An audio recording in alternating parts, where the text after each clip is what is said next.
Welcome to MathSub my dear students. So in this video I am taking the questions for determining eigenvectors for which the eigenvalues are non-repeated and the matrix is symmetric. Bifurcation मैंने आपको previous lecture में बताया था. So हम उसी video lecture series को continue करते हैं. Here I am taking this question. Right? देखो जब हम आइगन वैल्यूज आइगन वेक्टर्स के क्वेश्चन सॉल्व करते हैं तो वहां पर हमारा सबसे पहला काम होता है आइगन वैल्यूज निकालना. आइगन वैल्यूज निकालने के पहले हम कुछ भी चेक नहीं करते हैं. कैसा भी मैट्रिक्स होने दो, आइगन वैल्यूज निकालने का एक ही मेथड है. राइट? तो हम यहाँ पे स्टार्ट करते हैं. हमें सबसे पहले क्या करना है, you have to write a matrix A minus lambda I equals to 0. So here I am getting this 1 minus lambda 0 minus 4 0 5 minus lambda 4 and this is minus 4 4 3 minus lambda. जब भी हम A minus lambda I matrix लिखते हैं तो वो matrix क्या होता है, डायगोनल जो एंट्रीज होती है वहां पर माइनस लैम्डा रिफ्लेक्ट होता है. Now what next you have to write characteristics polynomial which is determinant of A minus lambda I equals to 0. So for determining eigenvalues we are going to write the characteristics polynomial. Order 3 है इसलिए order 3 का polynomial लिखेंगे. ठीक है, इसको याद रखने का ट्रिक मैं हर वीडियो लेक्चर में आपको बताती हूँ. क्या करना है, ऑर्डर 3 का polynomial 3 2 1 lambda raised to 0 that is constant. Then sign convention plus minus right. Then coefficient, first term के साथ कोफिशिएंट नहीं आएगा, last term is always determinant of A. तो यहाँ कोफिशिएंट्स क्या आएंगे S1 S2. तुम इस फॉर्मूले को पार्ट में याद रखोगे, polynomial then sign convention and then coefficient. Formula हमेशा याद रहेगा. S1 क्या होता है, S1 is the sum of diagonal element. Sum of diagonal element मतलब 1 5 3. तो मुझे यहाँ क्या मिलता है 1 plus 5 plus 3 that is 9. S2 क्या होता है, S2 is the sum of determinant of diagonal element. तो यहाँ पर डायगोनल एलिमेंट के डिटरमिनेंट्स लिखना है. ये फर्स्ट डायगोनल एलिमेंट है, इसका determinant 5 4 4 3 5 4 4 3. Second determinant diagonal element का, तो इस डायगोनल एलिमेंट के लिए डिटरमिनेंट क्या आएगा 1 -4 3 1 -4 3. थर्ड क्या मिलेगा मुझे, डायगोनल एलिमेंट ये रहेगा तो इसके लिए क्या मिलेगा 1 0 0 5 1 0 0 5. ओके, दिस वे यहाँ पर मुझे मिल गया ये डिटरमिनेंट. इसको सिंप्लीफाई करेंगे. This is 15 minus 16 that is -1. Here 3 plus का 12 अगेन बिकम माइनस का 12. तो यहाँ पर आ जाएगा मेरे पास 3 माइनस प्लस का 16 again -16. 3 minus 16 that is -13 and here we have plus का 5. सिंप्लीफाई करेंगे तो यहाँ क्या मिलेगा मुझे -9. Okay, and next you have to determine is determinant of A. Determinant of A you can solve with the help of calculator directly. If not, then you can solve it manually. I'm going to write it here directly, which is -81.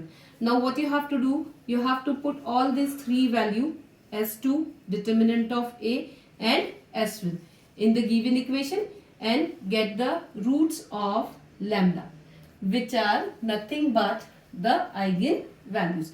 So when we substitute here, what I am getting, lambda cube minus this comes to be 9 lambda square, then ये होगा -9 lambda plus 81 equals to 0. So this cubic equation you can also solve with the help of calculator. Calculator से solve करते हैं तो मुझे यहाँ पर 3 roots मिलते हैं which is 3 -3 and 9. Right? जब तुम यहाँ रूट्स निकालते हो तो you have 2 checks that you can apply to check whether the eigen values are correct और not.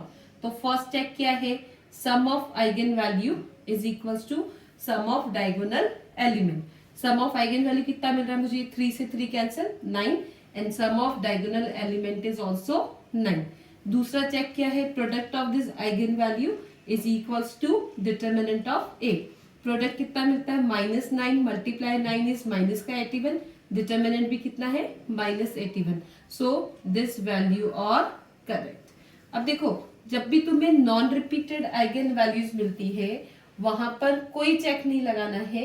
that the given matrix is symmetric or non-symmetric. You have to check only when you get repeated eigenvalues कि जो हमारा matrix है वो symmetric है या नहीं, और नंबर ऑफ इंडिपेंडेंट वेक्टर्स कितने मिलेंगे।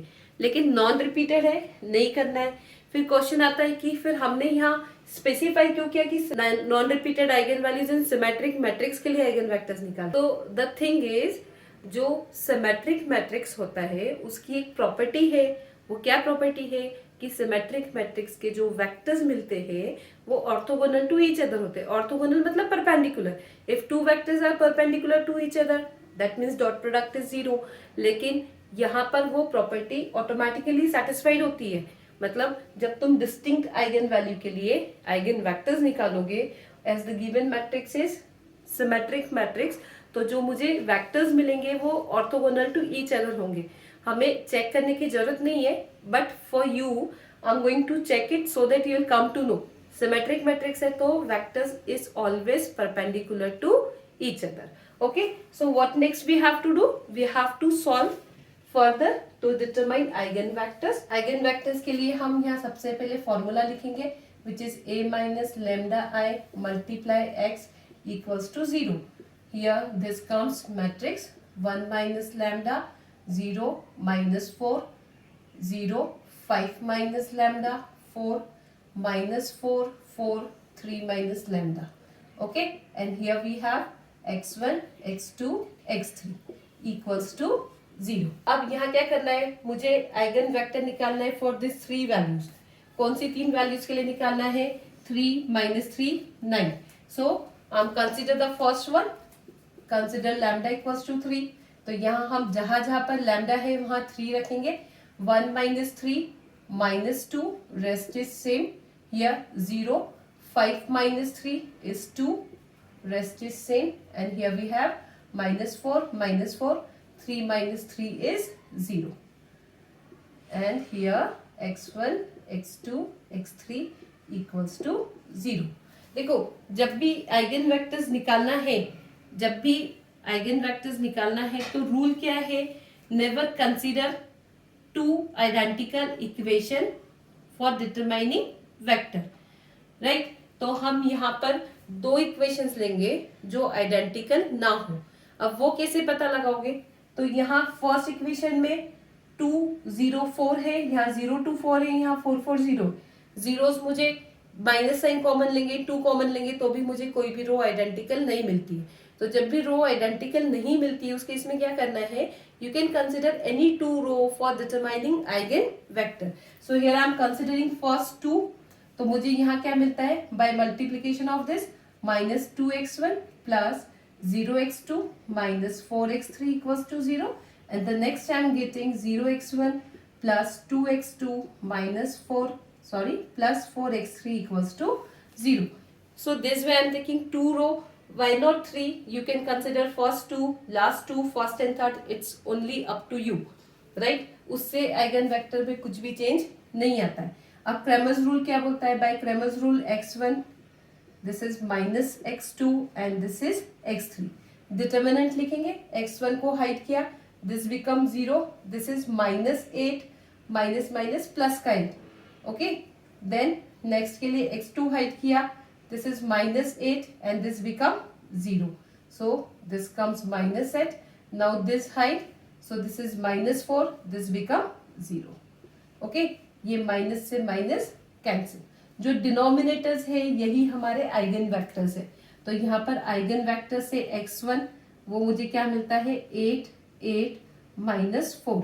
यहाँ से मैं -4 कॉमन ले सकती हूँ या 4 कॉमन ले सकती हूँ, it's totally up to you. तो यहाँ मुझे क्या मिलता है, 2 2 -1 at lambda equals to 3।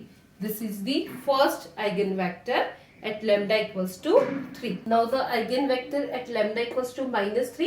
This is the first vector which we have determined. Second निकालेंगे हम lambda equals to -3 पे। तो ये जो मेरा फॉर्मूला है इसी में हम जहाँ जहाँ lambda है वहाँ क्या रखेंगे, -3। देखो जब भी निगेटिव आइगन वैल्यू मिलती है ये साइन चेंज हो जाएगा, -3 बिकम प्लस का 3।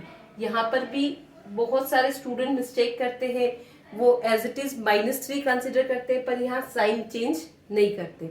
सो डोंट डू दिस मिस्टेक. अगर निगेटिव आइगन वैल्यू है, this all become plus. So this comes to be 4, 0, -4. Next will be 0, 5 plus 3, 8, and this is 4. Next, -4, 4, and this is 3 plus 3 is 6. Here we have x1, x2, x3 equals to 0.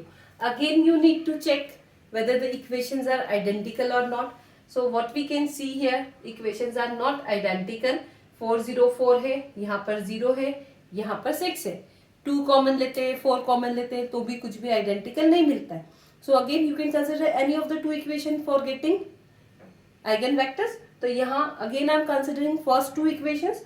Eigen vector के लिए हम क्या लिखेंगे, 4x1 plus 0x2 minus 4x3 equals to 0. Next is 0x1 plus 8x2 plus 4x3 equals to 0. We apply Cramer's rule to determine eigenvectors. तो Cramer's rule के लिए हम कैसे लिखते हैं, x1 this is minus x2 and this is x3, right? x1 hide किया, this becomes 0, minus का 32, पर 0 minus 32 तो minus minus become plus. Okay, then यहाँ पर लिया, x2 हाइट किया, this is 16 and this become 0. Next इसे हाइट किया, so this is become 32 and this become 0. Okay, तो यहाँ मुझे जो डिनोमिनेटर्स में है वही मेरे क्या है, आइगन वेक्टर्स है. Minus sign will reflect here. तो यहाँ मुझे सेकेंड आइगन वेक्टर क्या मिलेगा, this is 32 minus 16. 32, 16 will be taken out common from here as a scalar multiple.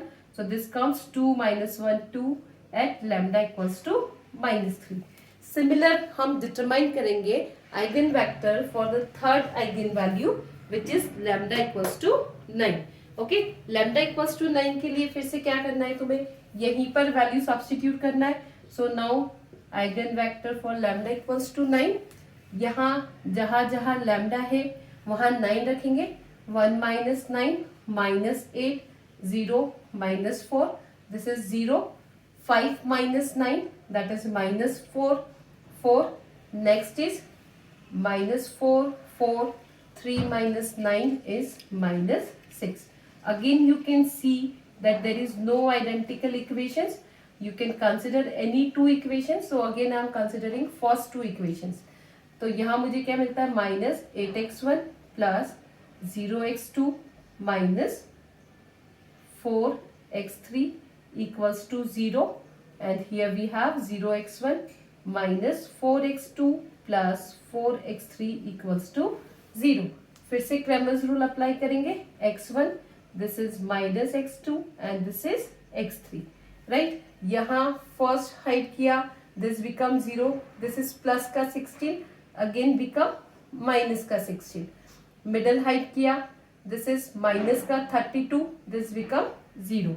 Okay, then this hide, this is plus का 32, ये यहाँ पर कैंसिल हो जाएगा, तो मुझे x3 मिलेगा माइनस 16, 32, 32. फिर से यहाँ से 16 एक स्केलर मल्टीपल है that you can taken out common.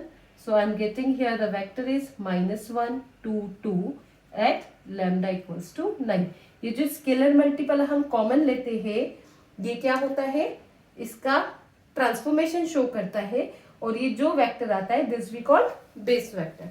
I hope you understand how we determine this 3 vectors x1, x2, x3. हाँ, नाउ द क्वेश्चन इज कि अगर ये वेक्टर्स सिमेट्रिक मैट्रिक्स के वेक्टर्स है तो इनका डॉट प्रोडक्ट क्या होना चाहिए, 0. ठीक, मतलब जब हम इन दो वेक्टर्स को मल्टीप्लाई करेंगे तो इनका डॉट प्रोडक्ट मुझे क्या मिलना चाहिए, 0. क्योंकि सिमेट्रिक मैट्रिक्स के जो वेक्टर्स होते हैं this is always orthogonal to each other. Orthogonal मतलब परपेंडिकुलर. हमने यहाँ पे ट्रांसपोज क्यों लिया है, क्योंकि 2 कॉलम मैट्रिक्स को you can not multiply which is not obey the rule of matrix multiplication. So 1 I am taking transpose, तो एक रहेगा मेरा कॉलम और दूसरा रहेगा row. So I am taking here this is 2, 2, 1 and here this is 2 minus 1 2, sorry this is also with minus sign, this is minus 2 minus 2 plus 4 minus 4 is 0. वैसे जब तुम x1 और x3 को मल्टीप्लाई करोगे again you get 0, x2 x3 को करोगे तो भी क्या मिलेगा 0. व्हाट इट सेज कि अगर मैट्रिक्स सिमेट्रिक है तो उसकी वैल्यूज आइगन वैल्यूज डिस्टिंक्ट होने दो या रिपीटेड होने दो, पर जो वेक्टर्स मिलते हैं वो कंपलसरी क्या मिलने चाहिए, ऑर्थोगोनल टू ईच अदर. तो जब नॉन रिपीटेड आइगन वैल्यूज है हमें चेक करने की जरूरत नहीं है, we will get directly the vectors which are perpendicular to each other. यहाँ मैंने आपको सिर्फ इसलिए बताया है कि आपको समझेगा कि हाँ ये परपेंडिकुलर वेक्टर्स है, राइट. लेकिन जब रिपीटेड वैल्यू मिलती है then definitely we need to check and we need to make the eigenvectors orthogonal to each other by using the property. Thank you so much for watching my video. In my next video I am going to take the questions which is for repeated eigenvalues symmetric matrix और उसके लिए हम क्या निकालेंगे eigenvectors. If you like my video then please subscribe my channel.